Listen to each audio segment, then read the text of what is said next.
I started playing poker online my last year of high school. My older brother was in university and playing a lot and making a decent amount of money doing it. And you know, when you're 17, 18 years old, you can't really get very many jobs outside of working in retail or working in a bar or something like that. So I just sort of started pursuing it, and all throughout college was making enough money that I didn't need another job. And you know, now 10 years later, here I am, and yeah.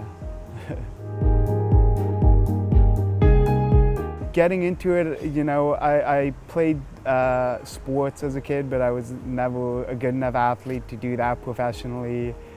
And I always sort of had a, you know, good brain for math and strategy and thinking things through. And there was definitely an element of my older brother's friends and him were doing it, and I think when you're of that age, you're easily, you know, very impressionable to your older peers, and it's fun and I enjoyed it. And then also it's very difficult, you know, when you're like 18 years old and you make a few $1,000s or, you know, $10,000, $20,000 or something in a day, to be like, oh, I'm going to quit this and find something else to do. I think that's as much as I do enjoy playing the game just for the sake of playing it and trying to do as well as I can, even if for no money, obviously winning money is as good a motivation to continue doing it as anything.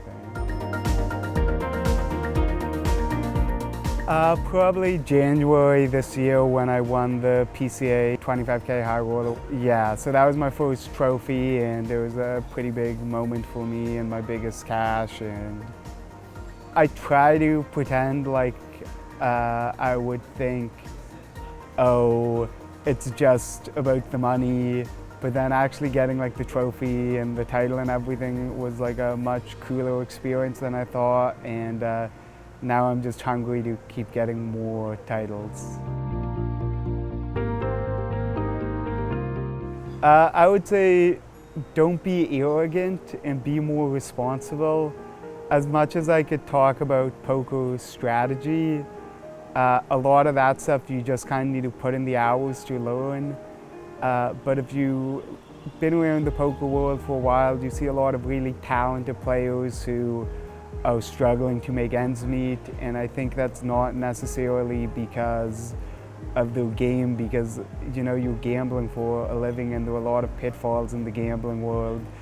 And you know, I think I've avoided most of them, but there were a lot of things I look back at that were, if I was just a little more dedicated and responsible and like business-like about the way I handled things, I'd be in a better situation than I am now. But the flip side of that is, I think that's just life, and sometimes you need to make mistakes to learn from them. Have consistent bet sizing. I think a lot of people switch up their bet sizing based on what hand they have, and it's kind of obvious when they're playing against good players who can figure it out. My second advice, just in general, would probably be most beginners play too many hands and you should probably tighten up a bit. And my third piece of advice would be, you know, you gotta plan hands that, like, very often there are multiple streets, and you gotta set things up for multiple streets and not just thinking one step at a time. And along those lines, you also need to be willing to bluff. If you're not going to bluff, you're not going to be able to win. And sometimes that means getting caught with your pants around your legs, but sometimes you just gotta go for it.